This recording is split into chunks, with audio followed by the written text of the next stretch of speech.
పల్నాడు జిల్లా గురజాల నియోజకవర్గంలో కూటమి అభ్యర్థి ఎర్పతిని శ్రీనివాసరావు ప్రచారంలో స్పీడప్ పెంచారు.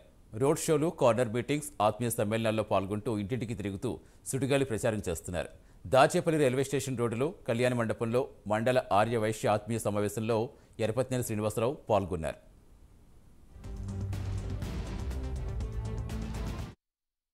సందర్భంగా మాట్లాడుతూ ముఖ్యమంత్రి జగన్ రాష్ట్రాన్ని తన సొంత జాగీరులా భావిస్తూ నియంతలా పాలిస్తున్నారని ఆరోపించారు. ముఖ్యమంత్రికి ఏ హక్కులు ఉంటాయో సామాన్య పౌరుడికి అంతే సమాన హక్కులు రాజ్యాంగంలో కల్పించారని గుర్తు చేశారు. ప్రజల ఆస్తులపై సీఎం బొమ్మ ఎందుకుండాలని, దుర్మార్గ పాలనకి ఎన్నికలతో చర్మగీతం పాడాలని పిలుపునిచ్చారు.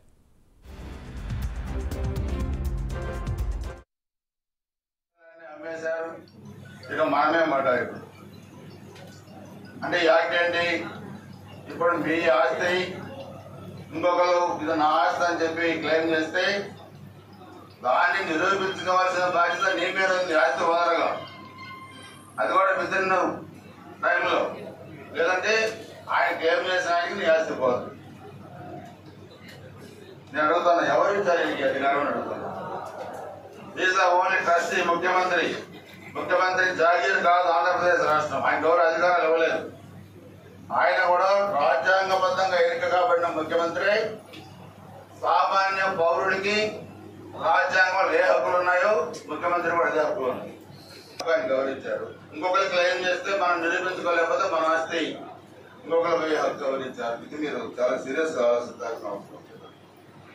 మన ఆర్యవైశ్య సోదరులతో పాటు ప్రతి ఒక్కరు కూడా ఈరోజు మనం ఆలోచించాలి.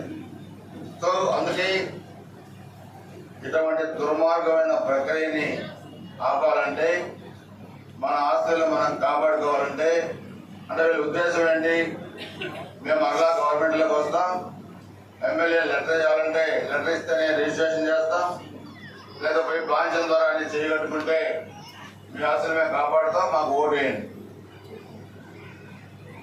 ప్రభుత్వం నుంచి రావాల్సిన సౌకర్యాలు కల్పించడం కాదు, మన ఆస్తులపై కూడా, చివరికి మన పాస్బుక్లపై కూడా ఆ సైకిల్ బొమ్మే.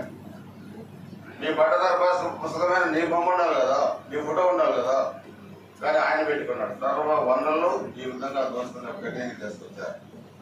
అందుకే మనం అందరం కూడా పార్టీలకు అతీతంగా ఈ యాక్ట్ రద్దు కావాలంటే, ఈ దుర్మార్గమైన చట్టాన్ని రద్దు చేయాలంటే మనం కూటమి అధికారంలోకి రావాలని మీరు అందరూ కూడా గుర్తుపెట్టుకోవాలి. మీకు తెలియదు ఎన్ని ఇబ్బందులు పెట్టారంటే, 1998లో నరసరావుపేట ఎంపీగా రోసయ్య గారికి అవకాశం కల్పించినప్పుడు సోనియా గాంధీ నామినేషన్